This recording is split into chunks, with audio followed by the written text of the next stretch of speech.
রাজনৈতিক নেতা যে কোনো পর্যায়ে আল্লাহ তাআলা যাকে নেতৃত্বের জায়গায় বসিয়েছে উনি পথ দেখানোর দায়িত্ব নিয়েছে। তাই নেতা যদি পথ হারায়, পথ হারাবে অনুসারী। নেতা যদি পথ হারায়, পথ হারাবে বাংলাদেশ। নেতা যদি পথ হারায়, পথ হারাবে আমার লাল সবুজের পতাকা। এজন্য আমরা আমাদের সকল পর্যায়ের নেতৃবৃন্দদের জন্য এই প্রোগ্রাম থেকে দোয়া করি, আল্লাহ তাআলা ওনাদেরকে যেন সুপথে রাখে এবং আমাদেরকেও যেন ওনারা সঠিক পথে পরিচালিত করতে পারে। আমরা সবাই আওয়াজ করে পড়ব আমিন। The leadership is the matter of influence. It's not the matter of position. নেতৃত্ব এটা ইনফ্লুয়েন্সের ব্যাপার, এটা পজিশনের ব্যাপার না। যে যত বেশি ইনফ্লুয়েন্সিয়াল, প্রভাব বিস্তারকারী, সে তত বড় নেতা। এটা ঠিক। কেউ যদি পজিশন পায় সেও নেতা, পজিশন পাইলেও নেতা। একটা দায়িত্বে বসে, একটা চেয়ারে বসে দায়িত্ব পালন করতে করতে তার মধ্যে অনেক যোগ্যতা চলে আসে, কিন্তু আসল নেতা তিনি যিনি প্রভাব বিস্তারকারী, ইনফ্লুয়েন্সিয়াল। এবার বলেন তো, আমার নবী বিশ্বনবী মুহাম্মদুর রাসূলুল্লাহ সাল্লাল্লাহু আলাইহি ওয়াসাল্লাম উনি প্রভাব বিস্তারকারী নেতা ছিলেন কি ছিলেন না? মাইকেল এইচ হার্ট নাম শুনেছেন? একটা বই লিখেছিল, দি 100, a ranking of the most influential personality in the world. পৃথিবীর 100 জন মনীষীর জীবনী লিখে উনি বিখ্যাত হয়েছিলেন। 100 জন বিখ্যাত প্রভাব বিস্তারকারী নেতাদের মধ্য থেকে তিনি সর্বপ্রথম র‍্যাঙ্কিং এ যার নাম দিয়েছেন তিনি হচ্ছেন মুহাম্মদ সাল্লাল্লাহু আলাইহি ওয়াসাল্লাম। আপনাদের খুশি লাগে না? দ্য 100 বইয়ের নাম, a ranking of the most influential personality in the world. পৃথিবী কাঁপানো 100 জন মনীষীর জীবনী তিনি লিখেছেন। আর 100 জনের মধ্যে নাম্বার 1 কারে দিবেন? আওয়াজ করে বলেন, নাম্বার 1 কে? তিনি প্রভাব বিস্তারকারী নেতা ছিলেন। এজন্য নেতা যদি পথ হারায় খবর আছে, ঠিক কি না? আমরা নেতাদের জন্য দোয়া করি ওনারা যেন পথ না হারায়। এই নেতাদের ব্যাপারে একটা আয়াত তেলাওয়াত করে আমি আমার আলোচনা শুরু করেছি, যেখানে আল্লাহ তাআলা বলছেন, ইয়াউমা নাদউ কুল্লা উনাসিম বিইমামিহিম। কিয়ামতের দিনটা হবে এমন দিন যেদিন প্রত্যেক দলকে আমি নেতা সহকারে ডাক দেব। পৃথিবীর প্রতিটি মানুষ নেতাদেরকে নিয়ে দাঁড়াবে। নেতারা যদি গোল্লায় যায়, অনুসারীরাও গোল্লায় যাবে। নেতা যদি জাহান্নামে, অনুসারীও জাহান্নামে। নেতা যদি জান্নাতে যায়, অনুসারীরাও জান্নাতে। চিল্লায় বলেন ঠিক কি না? এজন্য আল্লাহ বলেন, ইয়াউমা নাদউ কুল্লা উনাসিম বিইমামিহিম ফামান উতিয়া কিতাবাহুম বিয়ামিনিহি ফাউলাইকা ইয়াকরাউনা কিতাবাহুম ওয়ালা ইউযলামুনা ফাতিলা। সুবহানাল্লাহ পড়েন। আল্লাহ বললেন, সেদিন দুনিয়ার সব মানুষগুলোকে আমি তাদের নেতা সহকারে ডাকবো, নেতা সহকারে দাঁড় করাবো। সেদিন যাদেরকে ডান হাতে আমলনামা দেয়া হবে তারা তাদের আমলনামা পড়তে থাকবে। আর সেদিনকার বিচারে কারো প্রতি বিন্দু পরিমাণে জুলুম করা হবে না। সুবহানাল্লাহ পড়েন। তাহলে আপনি কি একা একা দাঁড়াবেন? আপনার সাথে কে দাঁড়াবে? আওয়াজ করে, আরো জোরে, সবাই মিলে বলেন নেতা। নেতা দাঁড়াবে, কর্মীরা দাঁড়াবে। এজন্য নেতা নির্বাচনের সময় সাবধান। নেতার অনুসরণ করে যদি কেউ জাহান্নামী হয়, কিয়ামতের দিন সবাই নেতাকে দোষারোপ করবে। ওয়াকালু রাব্বানা ইন্না আতা'না সাদাতানা ওয়া কুবারানা ফাআদাল্লুনাস সাবিলা। সেদিন তারা বলবে, হে আমাদের রব, আমরা আমাদের নেতাদের অনুসরণ করেছিলাম আর নেতারা আমাদেরকে ভুল পথ দেখিয়েছে।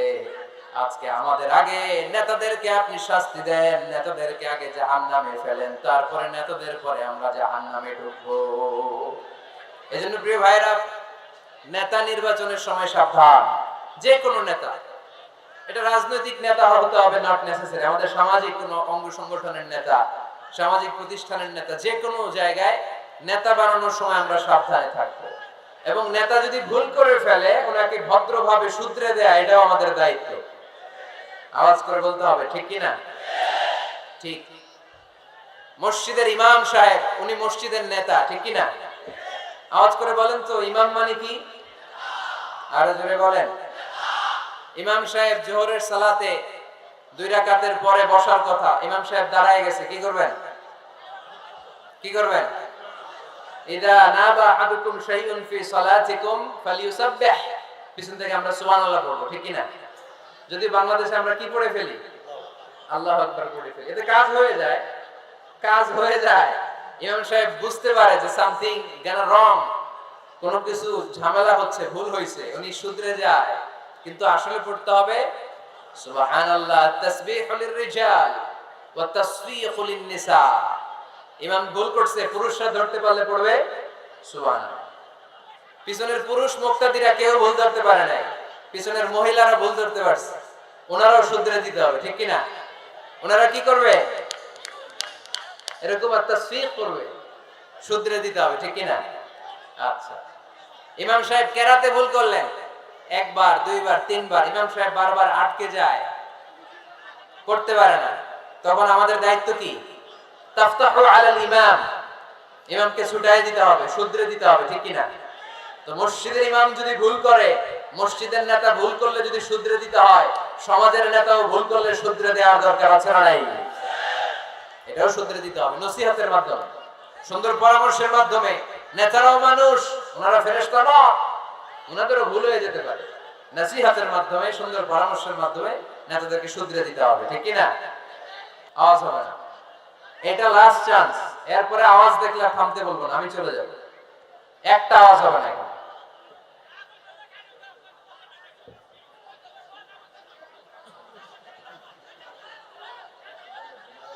সম্মানিত ভাইরা, আমরা নেতৃত্বের গুণাবলীর ব্যাপারে কথা শুনবো।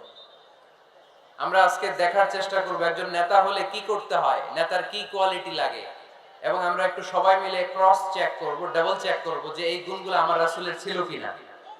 কেমন ভাবে রাসূল সাল্লাল্লাহু আলাইহি ওয়াসাল্লাম এই গুণগুলোর আলোকে আমাদেরকে নেতৃত্ব দিয়েছেন। আমাদের নেতৃত্ব সংকট দূর করার জন্য এগুলোর ব্যাপারে জানার দরকার আছে না নাই? আছে। নেতৃত্ব দিতে হলে সর্বপ্রথম যে কোয়ালিটিটা লাগে সেটা হচ্ছে কাজ করা লাগে। কাজ। কেউ যদি নেতা হইতে চায় তার কি করা লাগবে? আমি প্রশ্ন করলে আমাকে উত্তর করবেন। নেতা হইতে হইলে আগে কি করতে হয়? কাজ। আগে কাজ, পরে নেতা। যে কাজ করে সে নেতা হয়, শুধু বক্তব্য দিলে নেতা হওয়া যায় না, ঠিক কি না? বক্তব্য সর্বস্ব নেতাকে আমরা চাই। আমরা এমন নেতা চাই যারা কাজ করবে আমাদের জন্য 24 ঘন্টা, যারা আমাদের জন্য মাঠে ময়দানে চলে আসবে, দিনরাত কাজ করে বাংলাদেশকে সোনার বাংলা হিসেবে তারা গড়ে তুলবে। আওয়াজ করে বলেন ঠিক কি না? তাহলে নেতা হওয়ার জন্য প্রথম যে কোয়ালিটি, বৈশিষ্ট্যের দরকার সেটা হচ্ছে আগে কাজ, পরে নেতা।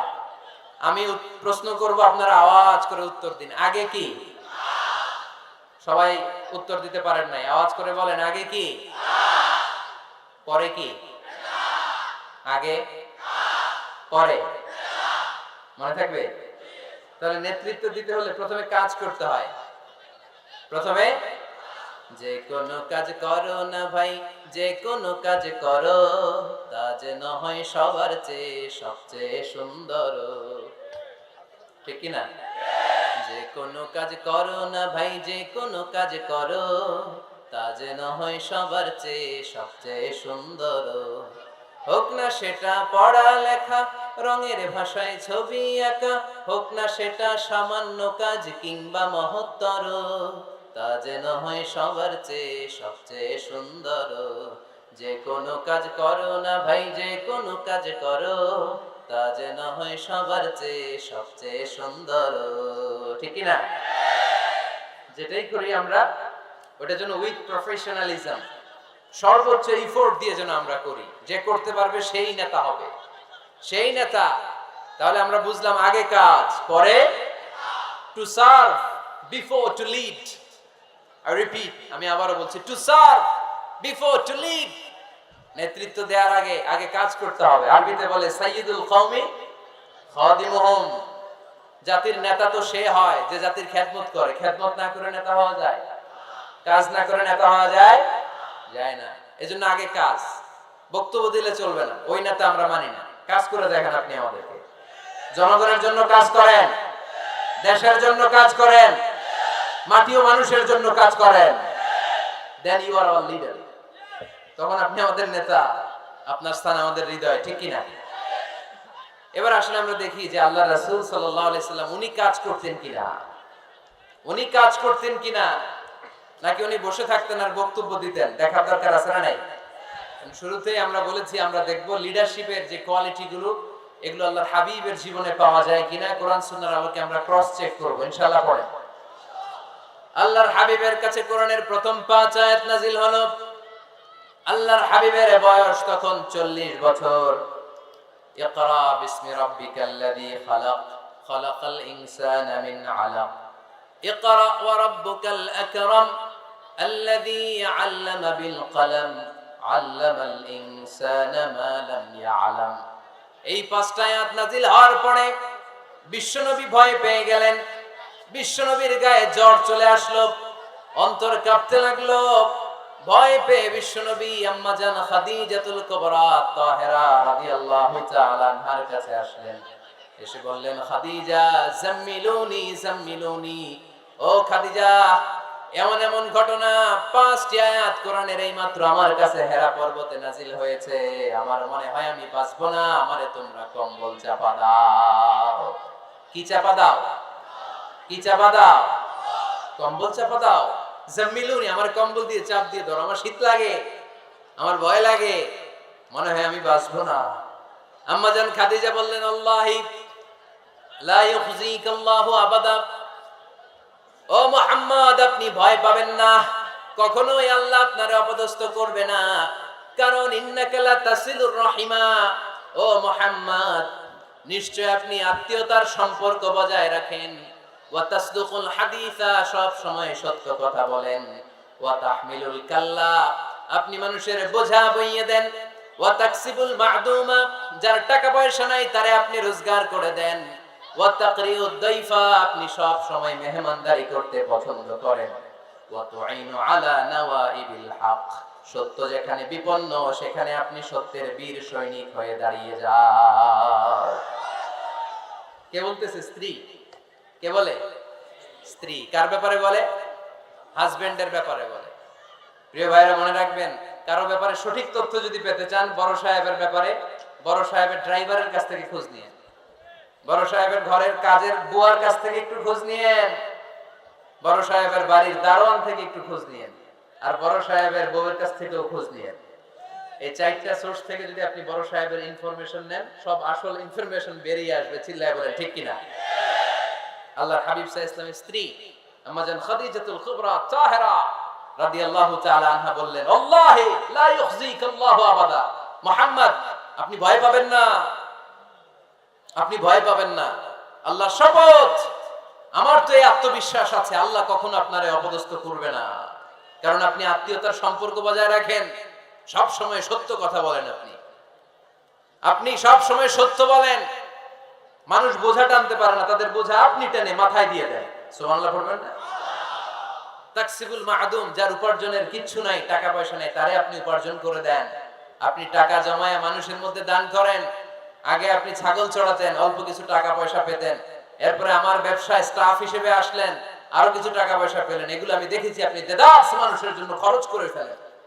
যা টাকা পয়সা আছে এগুলো আপনি মেহমানদারিতে খরচ করেন, আর যেখানে সত্য বিপন্ন সেখানে আপনি লড়াকু সৈনিক হয়ে দাঁড়িয়ে যান।